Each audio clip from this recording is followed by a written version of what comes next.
واللہ ما طلعت شمس ولا غربت. چنانچہ گناہوں کی وجہ سے دل میں بیماریاں آ جاتی ہیں. اللہ تعالیٰ فرماتے ہیں فی قلوبہم مرض، ان کے دلوں میں مرض ہیں، روحانی امراض ہیں. فیطمع الذی فی قلبہ مرض، طمع کرے گا وہ بندہ جس کا دل مریض ہے. اب یہ مرض ختم کیسے ہو؟ نبی اسلام نے ارشاد فرمایا ذکر اللہ شفاء القلوب، اللہ کا ذکر انسان کے دلوں کے لیے شفا ہے. تو دلوں کی اینٹی بائیوٹک اللہ کا ذکر ہے. جتنا کثرت سے ذکر کریں گے دل کی بیماریاں ختم ہو جائیں گی اور دل قلب سقیم کی بجائے قلب سلیم بن جائے گا. اسی ذکر کی کثرت کے لیے اجتماعات کیے جاتے ہیں، دوست احباب کو اکٹھا کیا جاتا ہے تاکہ ذکر کی اہمیت ان کے سامنے واضح کی جائے اور انہیں تیار کیا جائے کہ وہ اپنے گھروں میں رہتے ہوئے اللہ کا ذکر کثرت کے ساتھ کریں. اللہ تعالیٰ نے قرآن میں ارشاد فرمایا یا ایھا الذین آمنوا اذکروا اللہ ذکرا کثیرا، اے ایمان والو اللہ کا ذکر کثرت کے ساتھ کرو.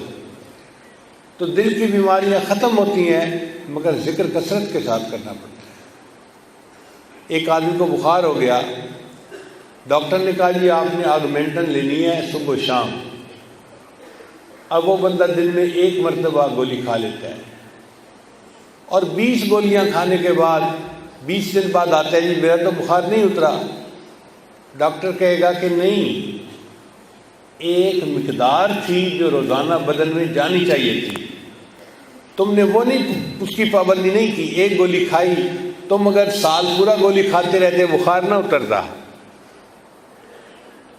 اس کی مثال یوں ہے کہ اگر کسی جگہ پر زمین میں 50 فٹ پہ پانی نکلتا ہے تو ہم 20 فٹ کے 1000 بور کر دیں کسی سے پانی نہیں نکلے گا. 1,00,000 بور بھی کر دیں نا تو پانی نہیں نکلے گا، اور 1 بور ہم 50 فٹ کا کر دیں تو پانی نکل آئے گا. اسی طرح ذکر کی ایک مقدار ہے، جب وہ کریں گے تو ذکر کے اثرات پر دل پر وارد ہوں گے، دل منور ہو جائے گا. ہم ذکر تو کرتے نہیں اس مقدار کا اور پھر کہتے ہیں کہ ہمیں مراقبے سے فائدہ نہیں ہوتا. بھئی دیکھیں ایک آدمی گرمی میں اگر آ رہا ہے، پسینہ پسینہ ہے اور تنگ ہے گرمی سے، اب اس کی طبیعت چاہتی ہے کہ میری گرمی ختم ہو جائے، تو اس کے لیے اس کو شاور لینی پڑے گی، پانی کثرت سے بہانا پڑے گا. شاور لے گا، گرمی ختم ہو جائے گی، طبیعت فریش ہو جائے گی. اب وہ بندہ اگر گھر میں آئے اور پانی کے ٹب میں ہاتھ گیلا کر کے اپنے پورے جسم کو گیلا کرنا شروع کر دے تو جسم تو گیلا ہو جائے گا، گرمی ختم نہیں ہوگی، اس لیے کہ اس نے پانی کی کم مقدار استعمال کی ہے. گرمی دور کرنے کے لیے زیادہ مقدار پانی کی چاہیے تھی. اسی طرح دل کی بیماریاں دور کرنے کے لیے زیادہ مقدار ذکر کی کرنی پڑتی ہے. اور جو حضرات زیادہ ذکر کرتے ہیں پھر اللہ تعالیٰ ان کے دلوں کو منور کر دیتے ہیں، ان کو عبادات کی لذت بھی ملتی ہیں اور اللہ کی محبت کا بھی مزہ آتا ہے.